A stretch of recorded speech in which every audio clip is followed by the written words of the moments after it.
Can Michael Smith say something? Michael, yes. In California, I wanted to talk very quickly about the issue of militia, and then I'll try to figure out how to shut my mic off again.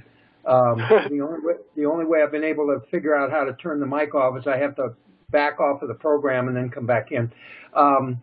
I presume everybody has studied intensively the Declaration Resolves of the First Continental Congress of 1774. The first paragraph starts out, whereas since the close, and I'm just saying this from memory, I may not say everything correct, whereas since the close of the last war, the British Parliament claiming a power of right to bind the American people by statute in all cases whatsoever. Now, for me, statutory law is Admiralty or military rule, but we can go into that later if you want. And it goes on to say they've created all kinds of acts without the people's consent and created commissions that have for the purpose of raising a revenue. So way back then, the people then were fighting the very things that we're fighting today. And then it says in the very end, it says, and they've imposed Admiralty law within the body of a county. Well, the law that should be in the county, of course, is the common law, which is not military rule. It's not Admiralty law. But nobody today understands that. I'm a substitute teacher now. I used to teach school full time. And when I talk to kids, even in junior high and high school, they have no idea what common law is. They don't understand that police are operating to impose statutory law, which is military rule. Now, from my viewpoint and what I've studied, everything that's going on is by a very select group of very wealthy people around the world who meet and operate under secret societies, and they have unbelievable wealth, trillionaires, and it's all hidden from us. And they pay everybody off to lie.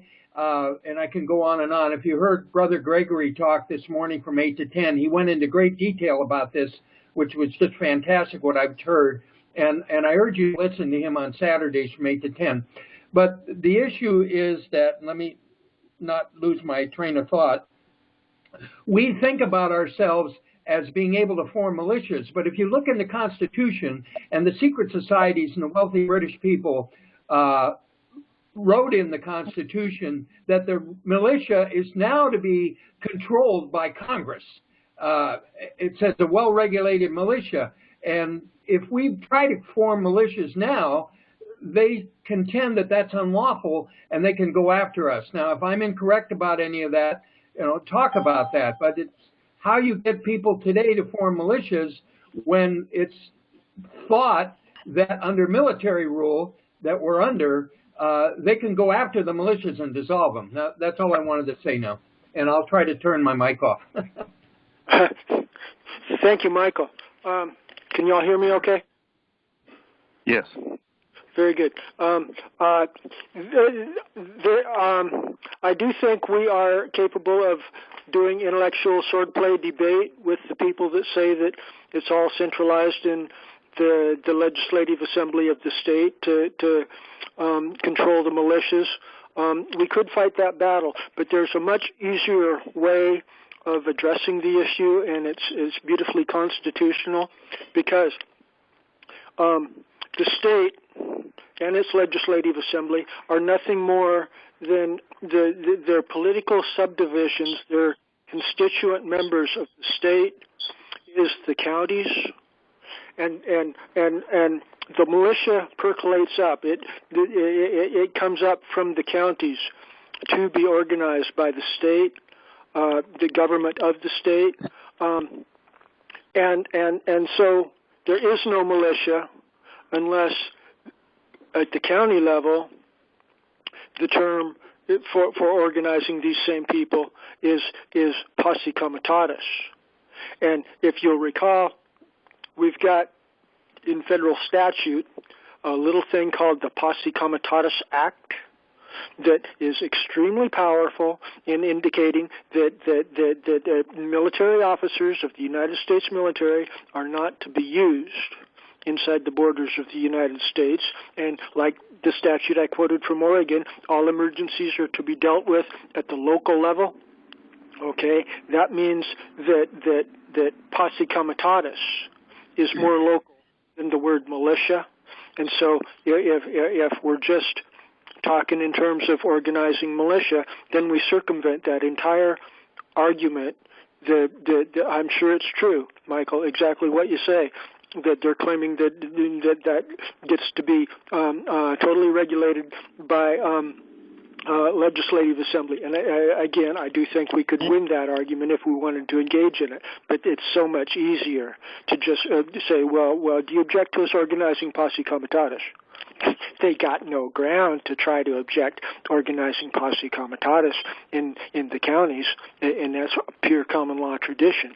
So I really think it's an easy slam dunk to get around there if we just focus on the common law principle of decentralization of power, and instead of thinking at the bigger level, at the state level, to be thinking of the component constituent members at the county level. I'd yield at that point. If I may, I'd like to address that. Yeah. It was dealing with the affirmative defense. If there is such an act or any kind of a federal statute or anything like that on which you fear that they may depend on or can rest on, then I would say let's look at whether or not they are using it. And if they are not, then they have to provide an affirmative defense for themselves against our allegations that they are in gross negligence, criminal gross negligence and dereliction of their duty to use it to, in an affirmative action type of a way. So I yield.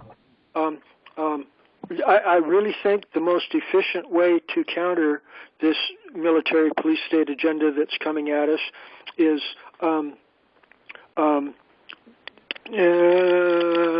my thought. Where'd my thought go? Posse Comitatus, and I agree with that. I'm just saying that on the other side of that same coin, we can push the other issue as well. I yield. Oh yeah. Point well taken. And the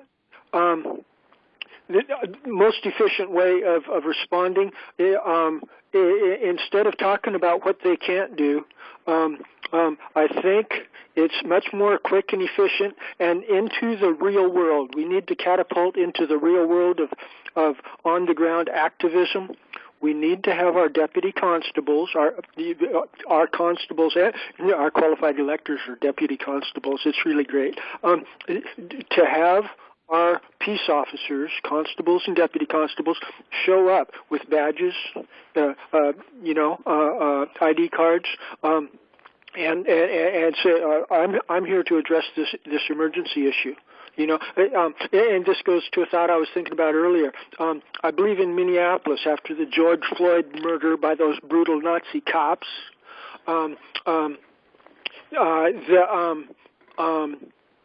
the certain cities, I think Minneapolis, I forget what the email said or the webpage, but they're dismantling their police department. And further, the webpage article said that people are going into the streets and because riots are breaking out, that the bad people are rioting. It's probably high-level Masons and stuff that are behind that rioting. But anyway, good people are going to the streets and they're patrolling and they're keeping the peace without any color of legitimacy whatsoever. They don't even know about town constables and peace officers. Okay? And they're doing it and they're getting away with it and nobody's stopping them. If those people had town constable badges, peace officer badges, and they were operating out of their own sovereign local township jurisdictions, they would be even more powerful and legitimate. And they're already getting away with it without even having any legitimate common law authority. They're just filling the vacuum out of the nature of the emergency. So I really think that should prompt us all to realize that there's very little to fear if we would just push forward with getting our town constables and qualified electors deputized as deputy peace officer constables,